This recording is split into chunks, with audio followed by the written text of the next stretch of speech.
Dans l'absolu, très bien.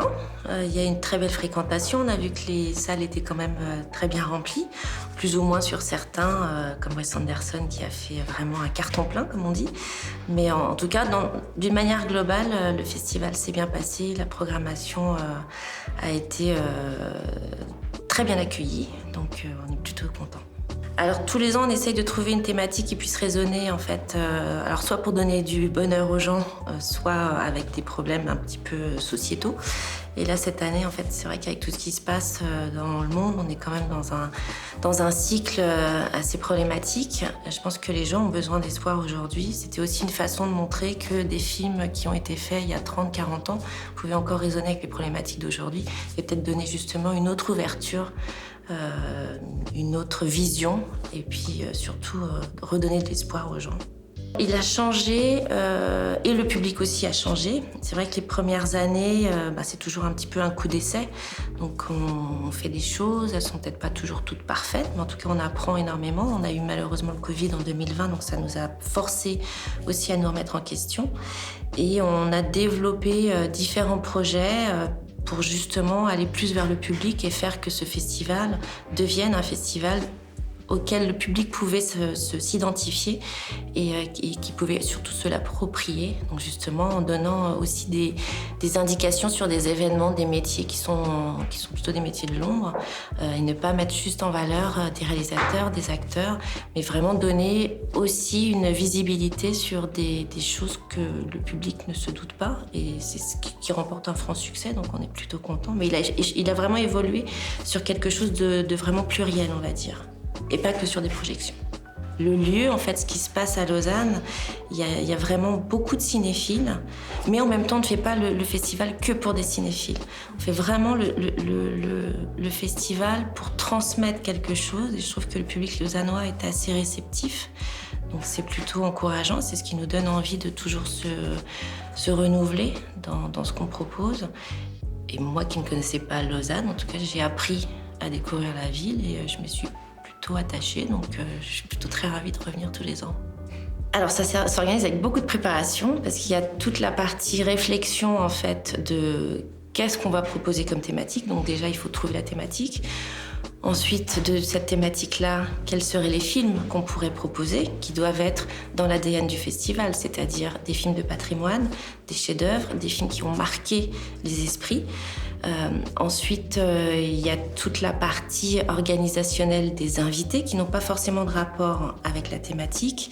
Et ça, c'est un gros travail que fait l'équipe de programmation, Olivia Vimaes et Alexandra Dejon notamment, qui, toute l'année, gardent le contact avec des invités, leur parlent du festival sur leurs différentes activités qu'elles ont à côté et qui essayent de faire venir les invités en fonction des agendas et de leurs possibilités, parce que ce sont des gens qui travaillent énormément. Donc c'est un gros travail, ça prend quand même une année, mais tout le monde arrive un petit peu au fur et à mesure de la préparation.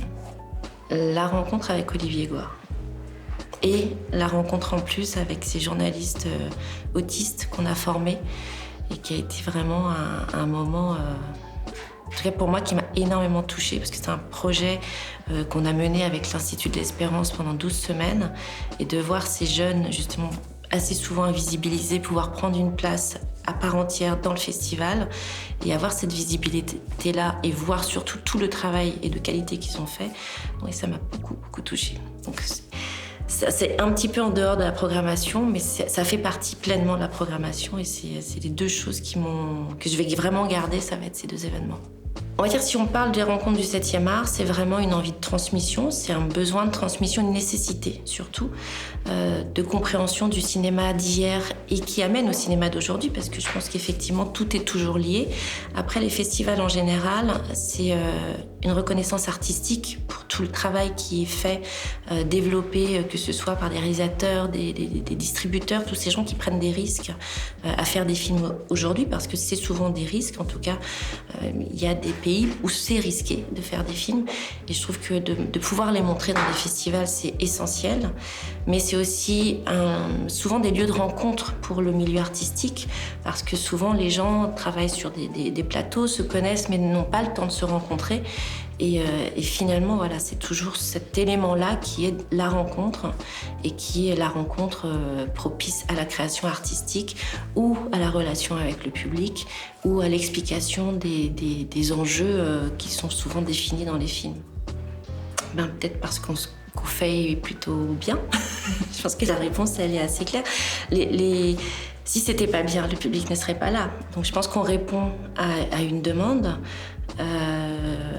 à des questionnements.